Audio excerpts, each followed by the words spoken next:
प्यारे सुंदर साथ जी, उस परमात्मा के अलौकिक ज्ञान के लिए संसार में बड़े बड़े संत, बड़े बड़े महात्मा, बड़े बड़े अवतार आए।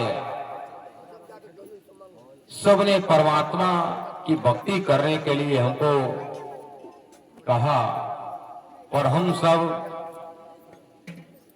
परमात्मा की भक्ति न करके हम खुद ब्रह्मा विष्णु महेश की आरती पूजा करते और इन्हीं को अपना स्वामी सच्चा संबंधी मान करके बैठ गए।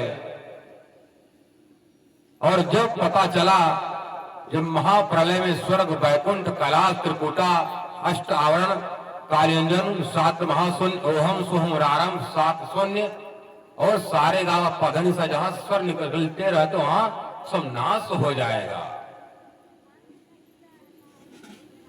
तो जब हमारे आत्मा का दूल्हा ब्रह्मा है, विष्णु है, शंकर है, हनुमान है, दुर्गा माई है, भैसरो देवी है, काल निरंजन भगवान है, सासुन को हमने अपना इष्ट देव मान लिया, जीवन भर तो उनका भक्ति किया।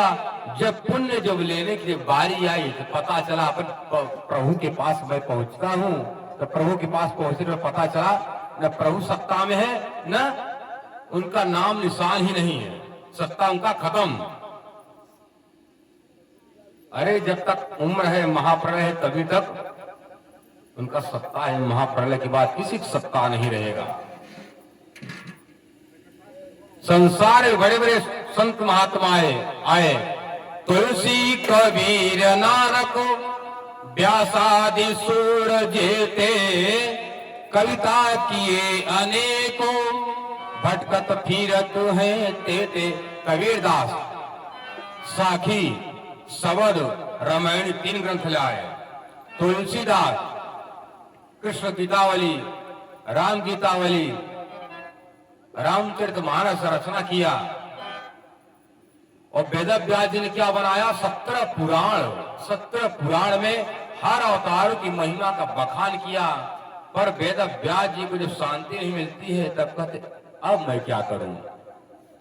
जब मैं नारायण का अवतार कृष्ण द्वैपायन, मैं बादरायण, बदरी में तो होता बैर, बैर का फल को खा कर तपस्या साधना भक्ति किए, इसलिए उनका नाम पड़ा बादरायण।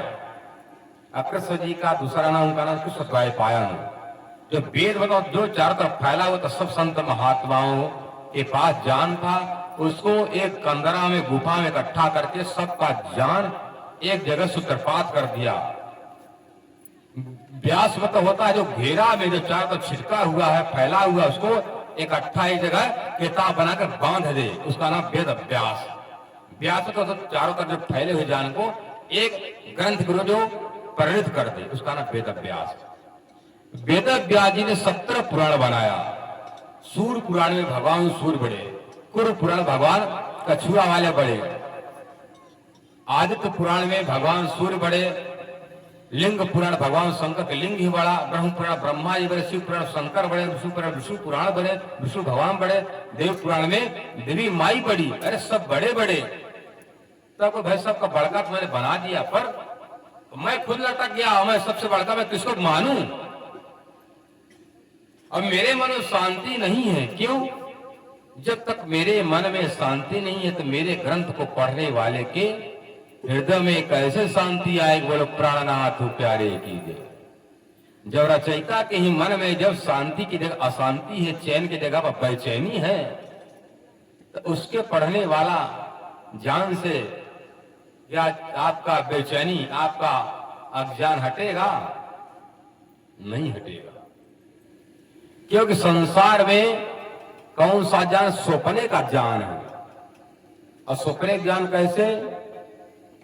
भगवान नारायण जब पैदा हुए, जो बड़े पंडित आचार्य कर्म कांड कराते हैं, कर्म कांड में शंकर कहते हैं श्री विष्णु श्री विष्णु श्री विष्णु जम्बू द्वीपे आर्यावर्त भारतवर्ष भारतखंडे।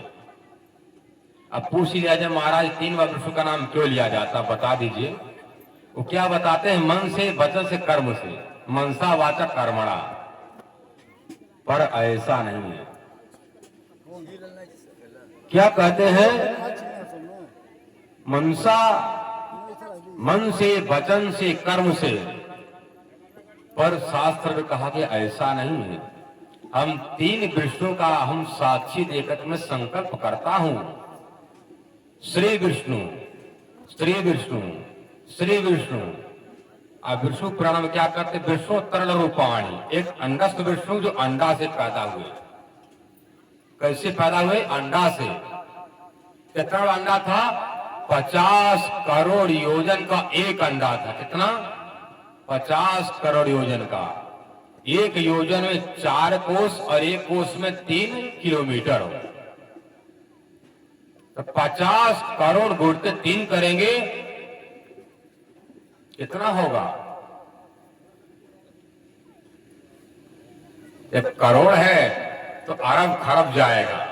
इतना लंबा चौड़ा विस्तार वाला एक अंडा था।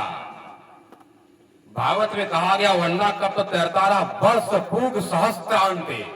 देवताओं की उम्र से 1000 वर्ष तक वो अंडा तैरता रहा निर्जीव बन करके। वर्ष पूग सहस्त्रांते तदंड मुद एशियम काल कर्म स्वभावस्थो जीवो जीवम जीवित। 1000 वर्ष तक अंडा निर्जीव बनकर तैरता रहा। जब उसके अंदर अक्षर ब्रह्म की शक्ति का नाम,